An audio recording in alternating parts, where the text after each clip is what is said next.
La Révélation TV. La Révélation TV na yembe, la Révélation TV na yembe là. Yo yo yo yo yo yo yo. La Révélation TV na yembe là. Yo yo yo yo yo. La Révélation TV na yembe là. Yo. La Révélation TV. Chaîne à solo, chaîne ko révéler ba. Chaîne ko zong sa batona sika. Chaîne ko kote chaîne mo baganga kitoko. Ba film ya kitoko, ba théâtre ya kitoko, ba mission kitoko. La Révélation TV. Au s'abonner, boye belé, beaucoup de monde rouge wana, au cliquer, au s'abonner quand il m'a marqué. La Révélation TV, la Révélation TV. Kata bango baoba, la Révélation TV agati, gata, baoba. La Révélation TV, chaîne à l'école. Merci beaucoup. Révélation TV, merveilleux, c'est Babi Monaka, Natama Kalete. Bon, il a quoi l'historien? Je vous dis, chaîne Misa qui comme équipé. Chaîne Bimisa Samari Somoba Morona. Chaîne Bimisa Koibatimba. Révélation TV, chaîne miroir de l'Afrique, miroir du monde, magazine, théâtre, gag. Barobi, tout le monde au s'est retrouvé historien Zalia Boboyo. Mais c'est à papa Papa Kekere. Révélation TV, ils ont remonté. Bisoto Zotondwa. Barobi, chaîne Bimisaka.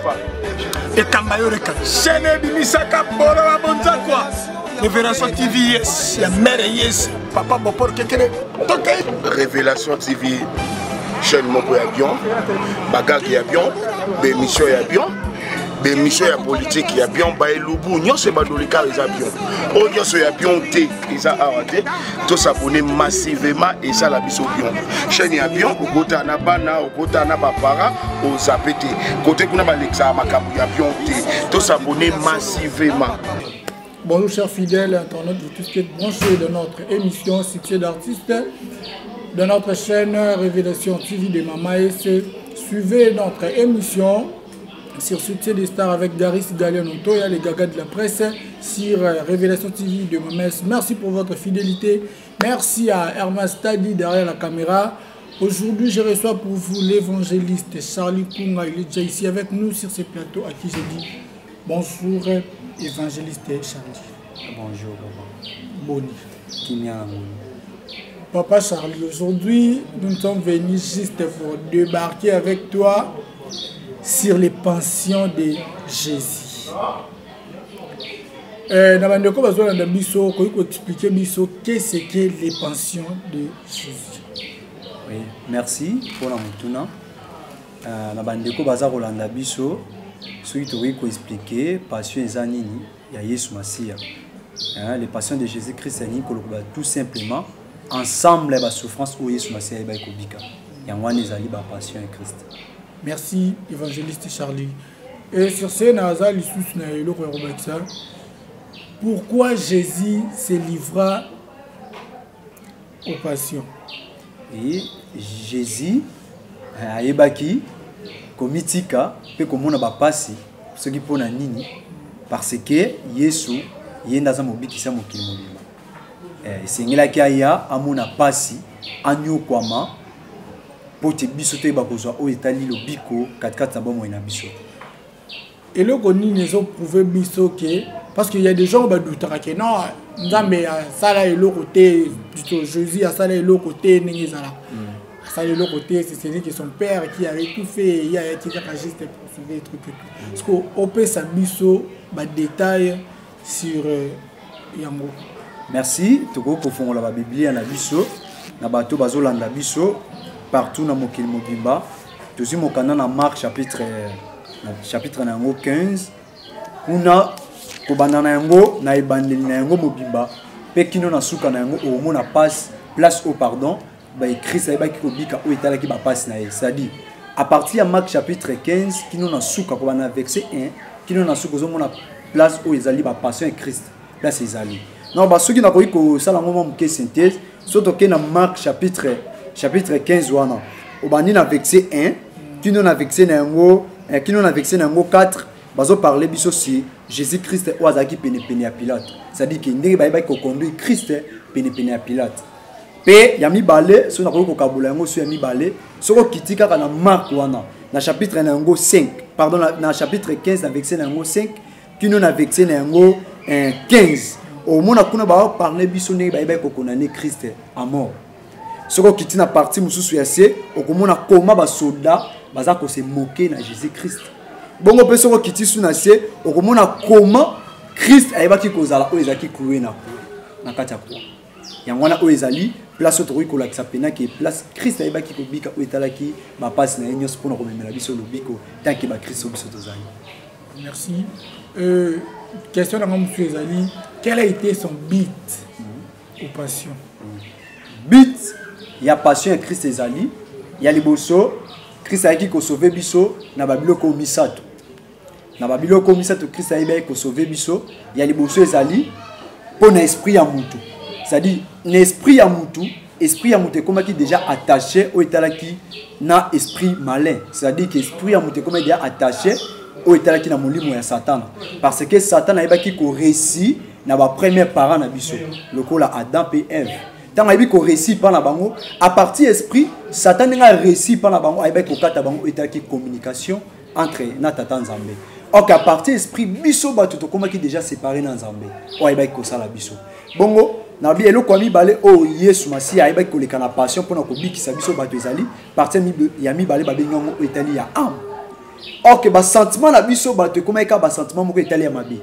C'est-à-dire que comment qui bat oh maboko na biso na place ça la bolam mais maboko na biso comment ko sala mabe car maboko ya mutu on nzamba pesi po sala bolam mais maboko ya mutu komi ko boma mutu kaka monoko on nzamba pesi mutu po ekumisa ye kaka monoko ya mutu komi ko bimisa maloba ya mabe pe ko boma batu kaka à partir ya ba sentiment ya mutu tout ba poser mutu place evandi à partir ba sentiment na esali ke lelo ngana to komi pe ko vanda to mpe ko tonga mutu musu pene pene biso po te ba konukele o etali liwa bongo. Troisième partie au Christ avec la passion pour na kobiki sa biso bato ezali corps nzoto na biso yango no moni ke sengela ki Yesu masiya ba ko betama makile tanga mayebima c'est-à-dire ba ko clouer na croix pour na biso banzoto na biso toza libre partout to ko tambo parce que muta koma ki condamné même par rapport ya nzoto na ye par rapport ya géographie muta koma ki condamné quelque part muta ko tambola bisika musute so ka tambola sika mususu c'est-à-dire problème ezali mais lelo à partir ya Christ na ba passion na ye sala ki ke biso to ba ko tambola pe o itali ba mokili mobimba to bisika nyonso ce qui nous aura na 3 points au tout potanga deuxième point wana le beli ke non mutu akomi na ba pesi maboko pa sala malamu ko mo sala mabe pesi mo ko ba malamu ko mo lo mabe mais ça ba tumsu le baraka non pona loba o na so loba lelo eza nzambe ka ande mutu asali pona loba muna éviter place wana so yo expliquer biso monde po na bato ba olanda biso ba comprendre vraiment bien. Merci. Et loko na ko koloba nzambe na mokanda ya Deutéronome na mokanda ya Deutéronome chapitre 29 soko kiti yango soko tangi na basuka na yango o comprendre nzambe asala biso bato te ba kozana libre choix. C'est-à-dire que tous les bateaux, tous les arbitres, les choix na biso. Les communistes te recoco c'est l'ensemble. Après na vie à monter faut comprendre les abîmes commis balé faut comprendre. Tous les na part ya nzambe pe tous les na part na biso bato. Nyos te recoco ba nzambe ne mutata ki on pa nanga. Po nzambe jamais tina mutu na mabe. Nzambe jamais tina mutu na kinduma, nzambe jamais tina mutu ke no finga. Nzambe jamais tia maloba mabe na kata bato. Même Yesu masiya zo loba oye bomaka mutu. Ezate oyo ezate oyo mutaza kokota mais eza oyo mutazo bimakati na yene mutaza ko détruire etali via mutu na bato balobaka ke nyonso aza koloba ke nzambe ne mutapesi non eza archi faux. Merci papa pour la balanda biso bambo tebele na bino besoin temps ya kolanda biso aujourd'hui tozo lobela uniquement avec l'évangéliste Charlie Kunga à ce qui concerne le patient de Jésus. Papa Charlie, ceux qui ont expliqué biso lisusu, quel a été le type de pension que Jésus parlait en ces moments? Bah type au Christ azo le belalelo to par rapport à la passion nae. Par rapport à la passion. La passion nae pour la biso batelelo. Bah type eza tellement ébélé. Soko tangela biso avec soko tangela biso ndam avec des explications pour permettre. Oui, bah type eza tellement ébélé. Les na uté ko lo baliboso, na banena liboso na baki na esprit, âme, et na corps. Mais ce qui n'a qu'un abatip, au ébélé Christ ayaki komoni la biso passe, na reko le beza ébélé. Par exemple, na reko kende karato kende moi muke, na mokana na totanga mokana na Galates chapitre 5, na verset na yango 16, qui nous na sena yango pour permettre biso to yeba pe batip yango, to ça lango par rapport ya masumu. Et tozotanga mokanda na Galates chapitre 16 na verset nango na C. Babina bisoboy. C'est pourquoi je dis, laissez l'Esprit Saint conduire votre vie. Ainsi, vous ne suivez pas vos désirs mauvais. Ce désir mauvais lutte contre l'Esprit Saint. Et l'Esprit Saint lutte contre ce désir. Entre eux, c'est la guerre et le résultat, c'est que vous n'arrivez pas à faire ce que vous voulez. Mais c'est l'Esprit Saint vous conduit, vous ne dépensez plus de la loi. Ce que les désirs mauvais produisent ou les voient bien, ils mènent une vie immorale. Première des choses, Babina Bisso, première des choses, Babina Bisso, ils mènent une vie immorale et mauvaise. Ils conduisent n'importe comment. Ils adorent les faux dieux et ils pratiquent la sorcellerie et ils détestent les autres.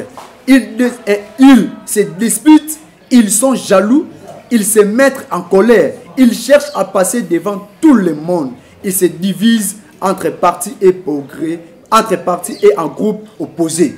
Par rapport à type ya masumu na biso. Or, na kati ya Biblia, ba pesa biso o etali ba désir ya nzoto. Ba désir ya nzoto bazotala biso ba kaboli yango par rapport à type nango, par rapport à ba domaine nango. Or, domaine ya liboso masumu ndenge yebi ko kabwana yango ya liboso ba bengango esprit o eza ko kumisa o etali ya adoration. C'est-à-dire esprit o eza contre adoration. Na kati ya masumu yango toza na biloko mibale. Toza na idolâtrie, pe toza na kati ya sorcellerie. Or, na kati ya idolâtrie, pe toza na kati ya sorcellerie, et lui ko ba idolâtrie ezani ko remplacer esprit mususu na place ya tata nzambe. To ko remplacer eloko mususu na place ya nzambe. Soit na ko ba pe biso tout simplement, ko za na chéri na olingi mwasi no makasi ko leka nzambe. Lokola nganu de tozabo. Mon mwasi alingi mobali na ye ko leka même o etali tata nzambe eza déjà idolâtrie. To ko linga voiture na yo to elamba na yo ko leka tata nzambe eza déjà idolâtrie. Pe ya mibale balobi na biso sorcellerie. Or na kati na yango eza ko permettre moto azokota dia na kati ya masumu. Or esengela ki Christ aya po eba ko sauver biso à partir de idolâtrie. Parce que biso tokome ko gumbela banzamba bikeko, tokome ko gumbela banzamba pungu, tokome ko gumbela banzambe ya lelo tozana l'église des noirs, tokome ko gumbela banzambe moko botozolo bake mokile carbone yeso za pona mindele, ba wana baza pona boy ba o baza boy biso pona ba africain, tozana nzambe na biso za mutu boy. O biso tokoki koyeba. Nyonso na eza idolâtrie, or que ba tipo Christ ayaki pona komona passe pona biso, kolongola biso na idolâtrie, pe kolongola biso na kati ya sorcellerie. Et na type musu na koyi koloba ezali esprit esprit contre par rapport à comportement. Par rapport à comportement tozo mona comportement ezali dispute eza na kati. Ba tozo soit na bango par rapport à comportement tozo mona jalousie. Tozo mona par rapport à comportement tozo mona ba baza ko bomana entre bango na bango. OK, Christ sengela ki aya amoni la biso passe pour aiba ko sauver biso par rapport au italien comportement. Bon on a Jesus na type mususu o etali pona biso ezali et type ba bengango ya d'appétit. Na ba ke lisumo toza ko sala na posa ya kolia. Lokola ivrognerie, lokola excès de table. C'est-à-dire muta koti na kati ya masanga. Soka meli masanga te mutu wana kozala aza mal à l'aise. Soki alangwe te mutu wana aza mal à l'aise. Combien te baza ko bika na kati ya na masanga, combien te ba dégâts baza osala. Soto ke na kati ya Biblia tozomona mutu moko azalaki mutu onza mapona ki pa sovaki o etalaki mokili mobimba. Na mutu komuni Noé. Mais le problème est qu'il n'est pas Noé. Noé tango ake ko lona o etalaki vino, to nzete ya vino. Tango aloni yango nzete ekoli. Ayebi ko zwambuma na yango pe ko sala yango o etalaki masanga. Tango amelaki masanga babina biso Noa zaini. Noa langwe. Tango Noé alangwe Noé atikala ni. Mwana ye o ayaki ko mona Noé azalaki ni. Tango Noé puti na yebaki ko sila. Tango ba ndeko ya ndeko na bango ba beteli papa na bango li solo ke ezalaki na ndeko na biso ayabaki ko mona oni. Tango Noé ayoka ngwasani ayeba ko mudi mwana wana. O eliko lobake bato bele baza na kati ya masumu o etali d'appétit. Na kati ya ivrognerie ko langa masanga musu baza na masumu musu bakoti nango ya lokoso akolia. Mutu musu soko tali aliaka to lobake toke na biso na ba type musu te roi na biso de tiolia en mine mais ko lia ngwe comme le roi na sens moko ya mabe ba mninga musu ba lia te mais yo ka kande olia te wana ngai o mona biloko wana eza ko permettre batulelo to bakoti na kati ya masumu ko etali d'appétit lelo esengeli eza ba type o Yesu Masi ayaki pona ko bimisa biso na kati na yango. Alors pour éviter bilo ko na nyonso tout wana ndingo lobi ya kolia exagération qu'est-ce qu'il faut faire? Oui, o esengeli na biso to ba ko sala tant que biso bato to za na sena mokili oyo to ndimela Yesu Masi. Mokili lelo tozo betama na ba pandémie ekangi mokili. Mokili lelo tozo vivre na kati ya tozo mona na kati ya vie ya ba lesbienne. Tozo bika mokili lelo na ba phénomène moko to ko loba ya mabe na kati ya mokili oyo esengeli bato ba Yesu Masi. Yesu Masi aza le vrai Dieu o azo la biso nzela pe amemeli biso lobiko katikata bo ya bo moina biso. Yesu Masi anyoka maki pona ba nyamate. Anyoka maki pona ba nzete anyoka maki pona biso bato. Anyoka maki pona biso bato na biloko na yote ko loba liboso misato. Pona âme na yo, pona esprit na yo, pe pona corps na yo. Sengeli na biso bato ba ko sala poto ba ko éviter ivrognerie, tu vas éviter sorcellerie, tu vas éviter idolâtrie, tu vas éviter jalousie, haine et c'est un abisso d'abord ton dimela Yesu Masi o azali le vrai Dieu pour na likola bomba.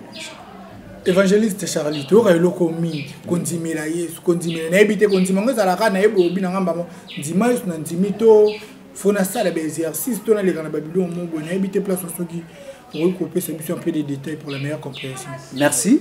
Kondimela Yesu tant balo ba biso repentance eza babina biso changement de mentalité. Changement de mentalité. Yango na babini repentance. Muto andimeli Yesu c'est-à-dire muto ayebi ko se repenti a changer o etali mentalité na ye. Soki muto abandaki azalaki ndumba abandaki ko China alongoli esprit na ko China ayena ngambo ya Yesu Masi. Soki muto azalaki ndoki atiki kindoki ayena ngambo ya Yesu Masi. Kindoki silara. Oui, kindoki silara. Et si la te comment? Kindoki batu musu ba benyo eza no malade. Eza no malade. Muto andimi o muto andima ki sata tambusa ye mais almoni que sata a pese le côté. Amoni que pas sata a profiter de l'autre côté. Andimi ko ye pa na Yesu Masi et sengé na ye wana ni mutu o atiki kindoki. Ayebi ko se repentir c'est-à-dire changement de mentalité. Olangwa ka masanga obi non na suite décision ya ko yamba Yesu na tika ko langwa masanga yangwana yango ba bengi repentance. Mutu esengeli d'abord ayeba ko se repentir. Yango ba bi bongola mutema.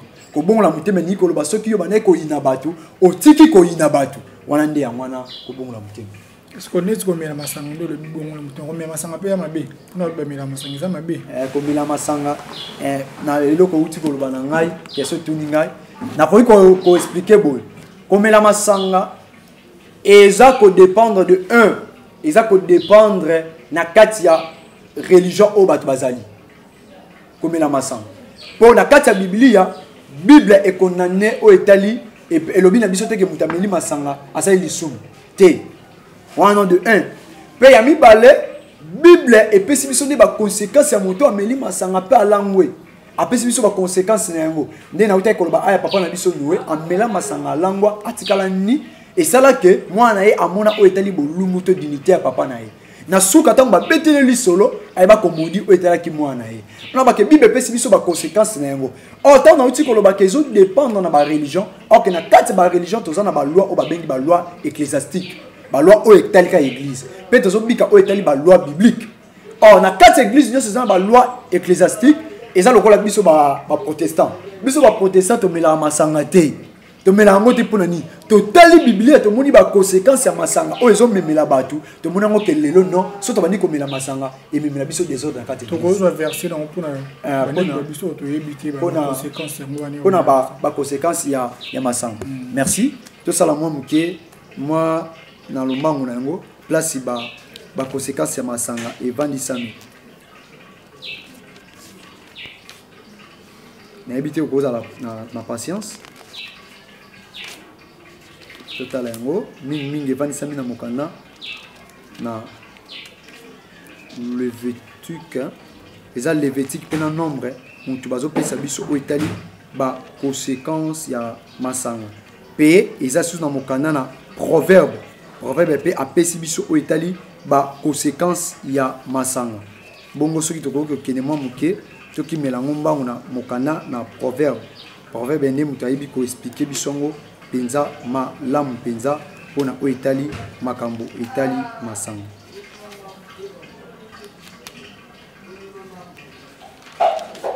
makambo etali masanga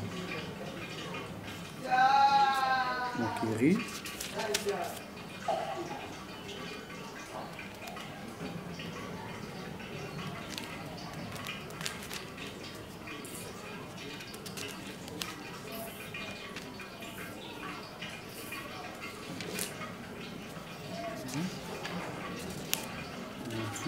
mais tu autant un passage moko oui ko fond la biso déjà bon autant to kende to koma pe na place yango babi na biso celui qui répand des mensonges ne vaut rien, il fait du mal, il cligne l'œil pour tromper les gens, il trappe du pied, il claque des doigts, il a l'esprit tordu, il prépare sans cesse de mauvais coups et il provoque des disputes. C'est pourquoi il tombe d'un seul coup.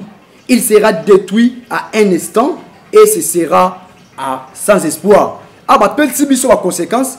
Conséquence c'est le bosso babi na biso moto oyo azo demerer na kati ya vie ya masanga. Babi na biso loko le bosso babi na biso mensonge. Babi na biso mensonge. Pe ya mi balé babi na biso azali ko se diriger vers le nini, vers le mal. Pe ya mi satu bazo pesa biso conséquence babi na biso misunaye et kozala tout simplement pour tromper au etali bato. Mokanda na Proverbe chapitre 6 na verset nango 12 kino na verset nango 15. Ozotala ba conséquence ba pesi biso. Pe balobi na biso même au etali et akoyeba ko conduire au etali même esprit na ye pe akobanda ko bika na kati ya désespoir. Soko tali e mingi ya bato ba melaka masanga baza bato mingi bakosa. Pe ya mibale ba yeba ko conduite sa bango ezaka toujours na nzela ya mabe. Bato na ebité bato so baza na expérience ba melaka masanga omona muto melaka masanga mingi so tali mingi baza bato ba bika na kati ya débauche.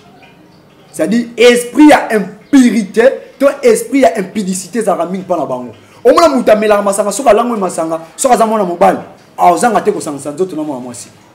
So kaza mwana mwasi aozanga te ko sangisa nzoto na mwana mobile.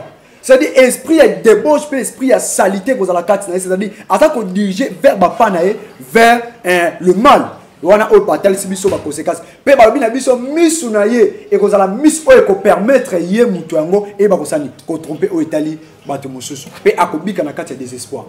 Ya mwana au Italie ba conséquence ya bato baza o merci beaucoup plus évangéliste Charlie. Nous sommes arrivés à la fin de notre émission. On a rejeté moukié à ce qui concerne le coronavirus qui est en plein et l'obami makas ko les maladies musuya qui le roi net ba Ebola ba choléra mais affaire ya coronavirus est en plein on a évité ce qui occupe koloba nini pona yango oui ce qui occupe koloba mini pona yango ezali mokili etamboli amina mabe mokili kotisi ba fait étranger même na kati d'église pe na kati mokili o tata nzamba salaki ya mwana to ezobi kalelo ba pandémie o ekangi lelo mokili mobimba. Si on a le fait étranger côté na carte église, le tozo mona ka na carte église, batu bazo bala na o Italie mwasi na mwasi, mibali na mibali, tozo mona lelo, mutazo bala mbwa, tozo mona lelo, mutazo bala cheval, tozo mona lelo, mutu lelo mokolo moko boye, mwasi to mobile, azo bala mwana muke, ko kozala mwana eto koko na ye, lelo comme na carte mokili. OK, tellement que mokili tamboli amina mabe, o eza contre volonté ya tata Nzambe. Lelo et sali que lelo mokili lelo to ko bika o Italie ba conséquence o Italie ba pandémie ya coronavirus 44 ba mona biso. Conseil ni européen sans vendre ko ba se décider ba na mwasi mobile na mobile ni se décider muta se décider ba na ni ya ma conseil ni européen. Oui, conseil ezali na moto déjà o s'engager déjà au mikoti ici déjà na makambo yango et loko liboso na ningi na yebisa yo luka nzela ya malamu. Nzela ya malamu ezali kaka nzela ya Yesu Masia.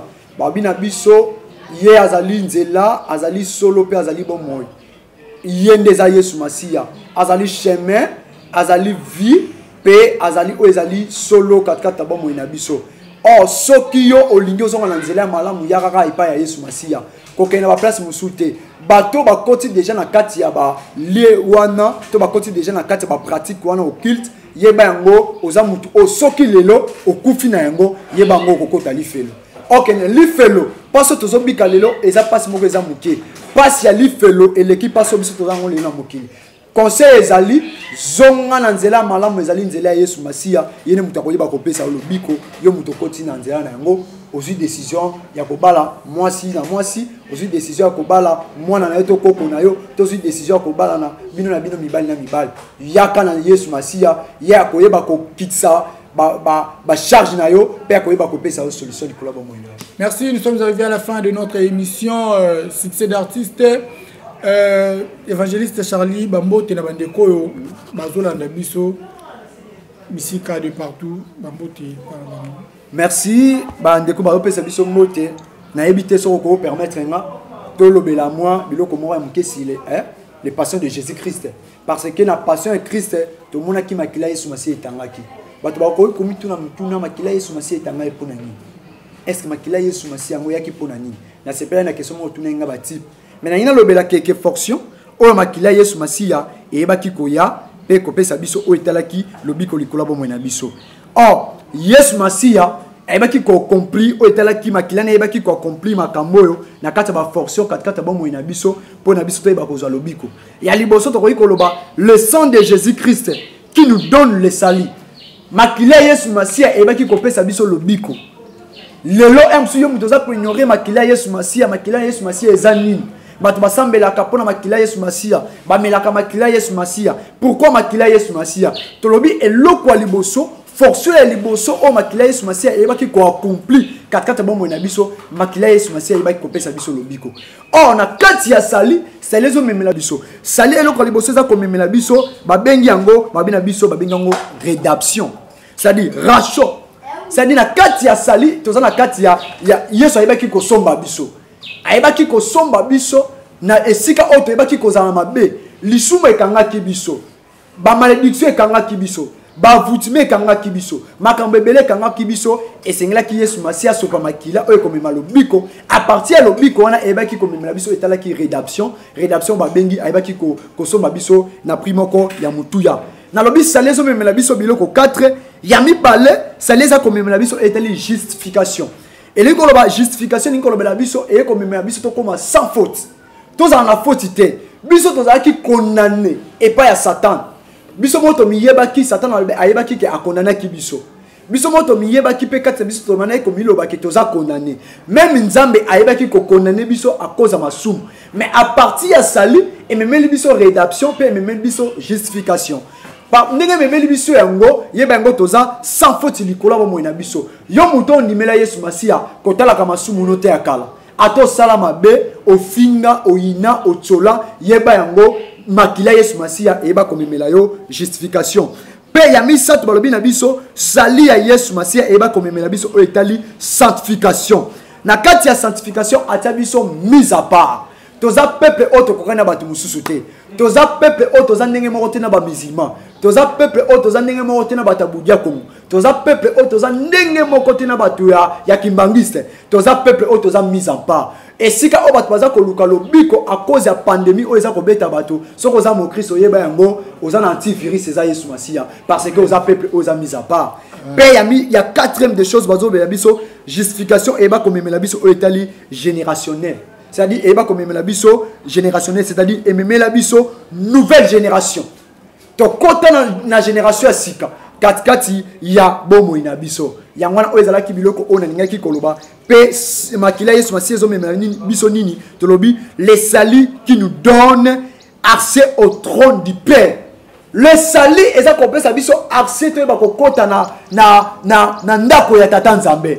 Oh na tango ya kala pour mutozo libikisi ya masumu na ye aiba kozwa o etali lisumu na ye ba kobikisa yango mutabandaki kokene pa ya ba souverain sacrificateur akuta na ba sacrificateur mais lelo à cause ya croix à cause ya makila Yesu Masia pona masumu na yo elimbisama ozana droite ya okuta na mutu musute yo moko na kati ya ndako na yo ozana makoki atosalaki lisumu fingaki atosalaki lisumu obomaki mutu soko sengi masumu epai na Yesu Masia akoyeba kolimbisa yo na présence ya tata Nzambe to asu na droit ya protocole te parce que rideau ya temple yeba kokata na cause makila Yesu Masia et pesa biso accès na trône ya tata Nzambe yebango okota na présence ya tata Nzambe ozana couper toboka kota na présence ya tata Nzambe Nzamba royoka yo ozana lipapa te côté la présence à Tata Nzambe Nzamba oyoka yo ozala muto oza mobola côté la présence à Tata Nzambe Nzamba koyeba koyoka yo wana o ezalaki mo muke makambo na koyi koloba yangwana. Merci topé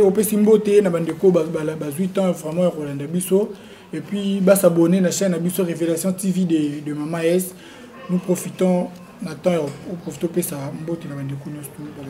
merci Mbote ya liboso na pesi et pas ya mon père oazo kamba biso na église locale na biso ezali révérend pasteur Roger Lukebila yende oazali un père oazo kamba biso lelo tozana ba cadrement malam ezali papa na biso Roger Lukebila bambote belé Be mbote mususu na pesi epai na papa na ngai père spirituel ezali papa na ngai Carole Tsaleka oyo azana Angola aza kosala musala ya Tata Nzambe. Merci pour l'encadrement, merci pour la formation malamu pesa mwana yo o lelo efongoli pe biso pe tozolobela na tina ya Tata Nzambe. Na pesi pe mbote ebele epai na yo tata ebaki koyamba biso pe mbote epai ya mama mokolo chaîne mama na biso oya pesi biso nzela to yeba kolobela maloba ya Tata Nzambe skete nzamba yeba kopambola ye esika oya ayebi kozala pe mbote belé epai ya mama na nga Grâce Mafuila pe mbote belé na famille Kunga Mobimba mbote belé na bande kwa CBC Makala pe na NG Mobimba mbote na bango évangéliste Charles Tolto Bosana et adresse ya esika bosanga na kana numéro de téléphone pour peut-être nous rosa na besoin okuta na yo sur le numéro de téléphone et ça la bien nous courons derrière les temps. Merci. Place biso to sanganaka nazali mwana ya CBFC mwana ya CBFC Makala 1 ezali avenue ezali Bungu 70 na quartier Bolima na Makala yangwana oyo ezali place oyo nga nazali kosambela soko lukinga wana bakolakisa yo malamu penza oyo ezali ngai be bien mususu tokoki koloba toza ko dépendre pe na ba cellule naza mwana moko ya cellule ya Mikasi cellule ya Mikasi ezali avenue Ngasila numéro 5 wana pe isika oyo ngai nazali bongo numéro na ngai téléphone ezali plus 243 89 95 88 880 plus 243 89 95 88 880. Merci évangéliste Charlie. Merci fidèle internet, nous sommes arrivés à la fin. Merci chers fidèles internet, nous sommes arrivés à la fin de notre émission Succès d'artistes. Continuez à vous abonner massivement à la chaîne Nabiso Révélation TV de Mama S et Sika Tomemerabino Basango Yamalamu. Merci à Hermas Tadi qui était avec nous et Tokene Nasuka na Bosanité à côté on a Zakina Tesha. Mouchouaïl il y a solo ya kuna Bambo Tebele. Merci à ma base latino Dorcas Mwanza Benny Locas Queen B Sheila Kafumpa Divine Madinga Jeanne Mwali sans oublier ma maman chérie Bibi Shmunza Bambo Tebele Bisiko Zali à Chris Tokodi Bambo Tebele Bisiko Zali et à tous nos fidèles internautes je vous dis prochainement bye. La Révélation TV la Révélation TV na yembe la Révélation TV na yembe là yo yo yo yo yo yo yo la Révélation TV na yembe là yo yo yo yo yo la Révélation TV na yembe là yo la Révélation TV chaîne ya solo chaîne ko révéler ba chaîne ko zongisa bato na sika chaîne ko kota chaîne mona baganga kitoko ba film ya kitoko ba théâtre ya kitoko ba mission ya kitoko la Révélation TV bo s'abonner boye belé ko kota mbuma rouge wana o cliquer o s'abonner ko timba mako la Révélation TV la Révélation TV kata bango ba oba la Révélation TV akati gata ba oba la Révélation TV chaîne ali kolo merci beaucoup Révélation TV mereyese babi mona kanata wakalete Bomba ina ko historien je vous dis chaîne bimisa qui comme équipé chaîne bimisa sama disoko ba morona chaîne bimisa koibatimba Révélation TV chaîne miroir de l'Afrique miroir du monde magazine théâtre gag barobi tout le monde lingo se retrouver historien zalia bongo yo mereyese ya papa Bapolo Kekere Révélation TV ezoko remonter bisoto zotondwa barobi chaîne bimisaka ekamba yoreka chaîne bimisaka bolo wa bonza quoi Révélation TV yes ya mere yes papa Bapolo Kekere tokay Révélation TV chaîne moko ya bien bagage ya bien bémission ya bien bémission ya politique ya bien baelubu nyonso badolika eza bien oyo nyonso ya bien te eza awa te tosabone massivement ezala biso bien chaîne ya bien okota na bana okota na bapara ozape te kote kuna balekisaka makambo ya bien te tosabone massivement